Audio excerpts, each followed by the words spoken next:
చేతులు నన్ను ఆశీర్వదించడం కోసమే ప్రభువా. ఆశీర్వదిస్తావు. యోబు జీవితంలో నష్టపడి, యోబు జీవితంలో పోగొట్టుకున్నవి తిరిగి రాలేదా? మరి ఈ రోజు నువ్వు ఏం పోగొట్టుకున్నావు ఒకసారి ఆలోచించు. నష్టపడ్డావా? సంతోషం పోగొట్టుకున్నావా? ఆనందాన్ని పోగొట్టుకున్నావా?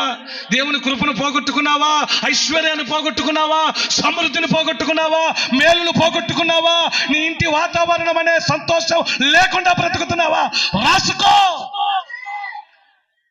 నువ్వు దేవుణ్ణి ప్రేమిస్తూ రాసుకో. ఒక మాట కూడా దేవునిపై వేయకుండా మాట్లాడు. స్తుతి అను, స్తోత్రమను, హల్లెలూయా అను, ఆమేన్ అను. నష్టం నీకు జరిగింది అనకుండా బ్రతుకు. అప్పుడు నా దేవుడు ఏం చేస్తాడో తెలుసా? ఇదిగో అప్పుడు ఆశ్రయించిన దానికంటే, మొదట ఆశ్రయించిన దానికంటే